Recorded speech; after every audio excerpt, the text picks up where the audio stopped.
Hi everyone, Glenn Davis here today to present a short webinar on FORS and CLOCS for specifiers. I think before we can go into FORS and CLOCS and how the two schemes fit together, we do need to understand FORS, what it is, where it came from, what it aims to achieve. So the FORS story has been out now for over a decade. It was developed in 2007, launched in 2008 as a bronze standard, and then the silver standard, silver and gold standards were published in 2009. 2010 saw the alignment of the scheme to United Kingdom Accreditation Service. Series of changes and advancements and developments occurred over the years, and then 2019 saw the revision of the FORS standard, and the FORS standard version 5 became effective. The FORS standard actually gets revised every 2 years to make sure that it fully aligns to industry good practice and the needs of its those who specify FORS and those who recognize FORS. So what is it? It's a single fleet standard in force across the UK. Started in London, yes. However, in 2014-2015, it became a UK-wide scheme, and also recognising that the UK's supply chain goes beyond its own borders, and many other European countries are using the scheme to demonstrate their standards to UK customers. It helps operators of any size and any type of vehicle to apply and demonstrate good practice. It's not just about the big vehicle, and it's not just about the big operators.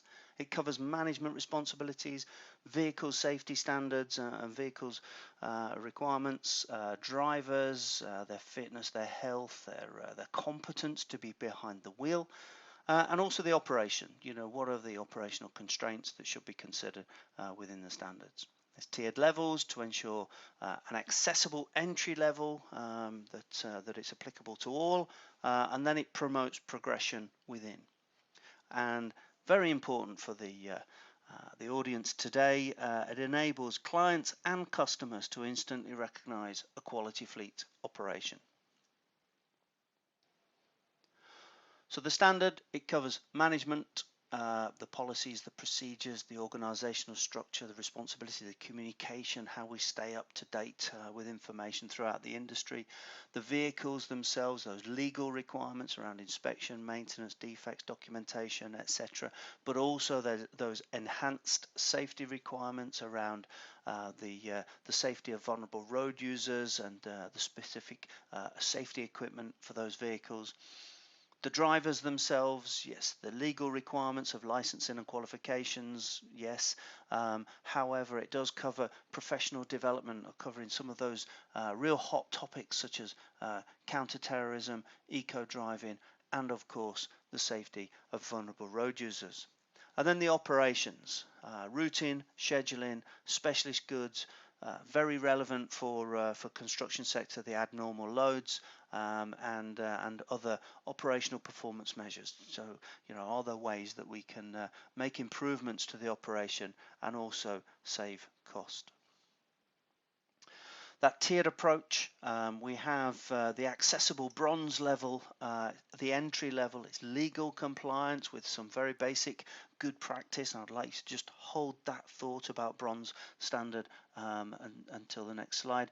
And then the silver level, which is the intermediate level. This is where the commitment to safety, efficiency and environmental protection is implemented, and some interventions are put in place at that point, and also data is collected. So there is a requirement that operators do monitor their own performance levels. And then gold, an operator that's committed to continued improvement, industry leadership, and also a demonstration that the interventions at silver have made a difference.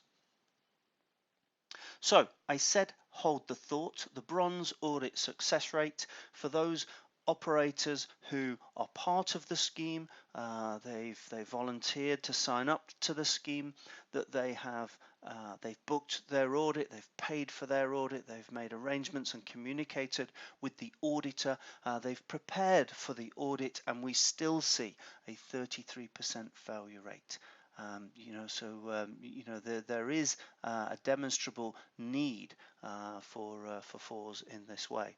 However, once the operator has received their action plan, and they've put the actions into place and implemented some of the recommendations, that failure rate is significantly reduced to just over 5%. So does FORS work? As I said, at Silver and Gold, we do collect data, or the operator collects data on their own behalf, but also to demonstrate the success of FORS as well. And we do see reductions in collision costs by 30%, reductions in fuel costs by 14%, and a reduction in penalty charge notices, the fines on the street, by 55%. So some significant savings can be made as part of FORS. So that brings us on to CLOCS, and CLOCS also has a history. It has a rationale and a reason, and it also has objectives as to what it aims to achieve.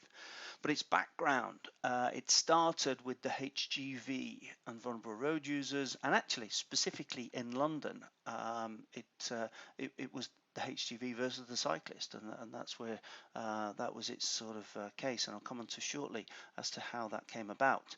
But over 50% of cycling deaths involve a HGV, over 20% of pedestrian fatalities involve a HGV, and 136 fatalities involve a HGV between 2010 and 2016. The HGV represents less than 4% of road traffic, so there's significant overrepresentation. Nationally, though, over 30% of cyclists killed or seriously injured out on the roads involve a HGV, so this is not just a London issue, still much more to do. And we don't have to look too far in the headlines, in the news, to see some absolutely tragic stories. If we were registered to the HSE's updates and we saw this amount of tragedy in the workplace involving one industry sector, involving one piece of machinery, our health and safety professionals will be taking this absolutely seriously, and what we aim to do through CLOCS is to raise the profile of some of this tragedy and hopefully make a significant difference. So what was the trigger? London, November 2011. Within 8 days, 4 cyclists die under the wheels of HGVs. Every single one of those HGVs was construction sector. During that year, cycling fatalities in London increased by 60%, and cycling fatalities involving a HGV increased threefold. So, a massive trigger year in 2011. So what happened? TfL's immediate reaction was to define road safety measures that could be implemented quickly. What it did was establish contractual work-related road risk clauses and implemented them into contracts in February 2012. That's how quick that occurred between November and February. All new contracts from that date included these work-related road risk clauses. And then communication was made across the full supply chain of existing contracts to encourage others to follow. TfL worked with other public sector organisations to follow this lead, and many did, but then, more importantly, commissioned this independent research to understand why the construction sector was significantly overrepresented in cycling fatalities. And that was the CLOCS study, conducted throughout 2012.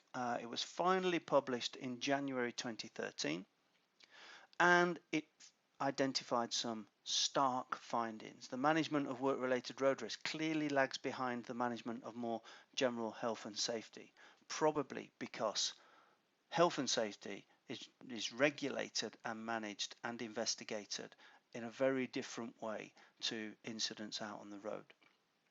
There seems to be an underlying attitude that managing road risk is not a legitimate use of time. Very stark finding there. Why?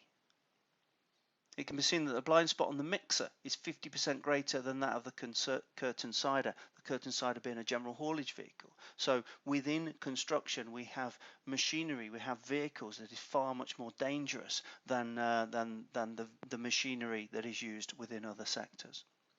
And finally there is a need for adherence to a nationally recognised standard on work-related road safety, and it's that final recommendation that established the CLOCS working group, and it's the CLOCS working group that defined the CLOCS standard in 2013, and the first standard, version 1, was published in December of that year.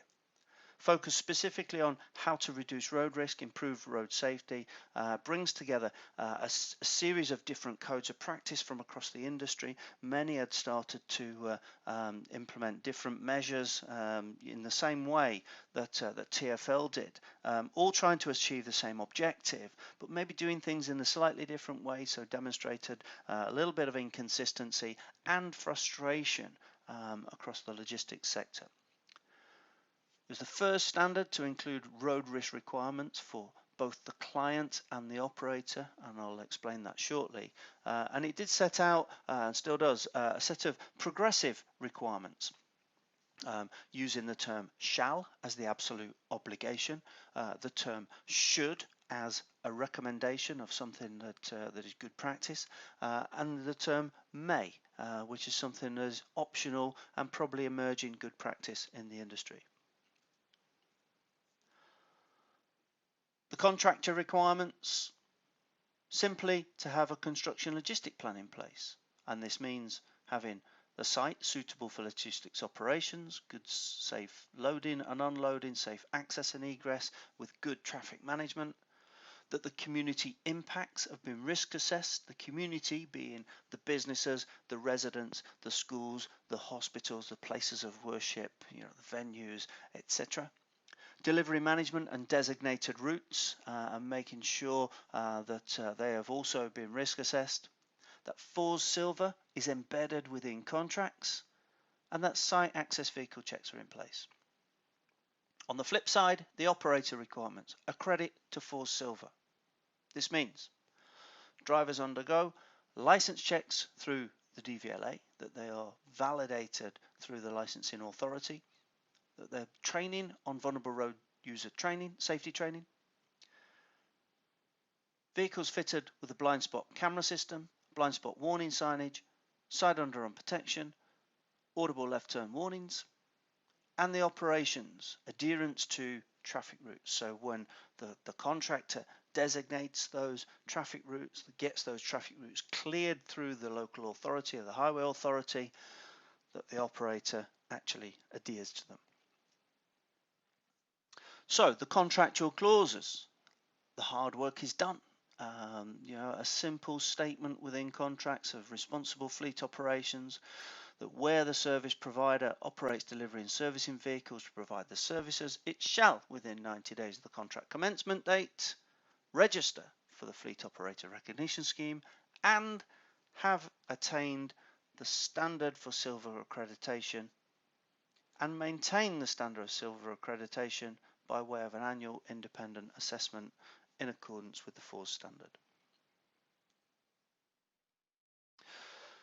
Once the requirements are into contracts, we can then monitor and enforce the requirements as we see fit. 3 levels, we don't need to be instantly jumping to level 3 and starting to refuse access to vehicles that are not compliant. However, monitoring compliance levels on site does give us an indication as to how well we are doing, given the fact that CLOCS has now been around for quite some time, FORS has been around for even longer. You may find that a large percentage of your supply chain is already up to the standard required. Once the monitoring is done, once we know how well or even how poor we're doing with regard to compliance, we can issue warnings to non-compliant vehicles. We could adopt a simple process of 3 strikes and you're out. We can hold project managers or work package managers who are expecting those deliveries. We can hold them to account, and we can make sure that we take action, against non-compliant vehicles before we start to refuse access. Level 3 is then when we get to the point of having issued enough warnings that we need to make sure that there's consequence for people's actions, and then they may be refused access. Refusing access may result in some kind of penalty, and that penalty will probably be the failed delivery.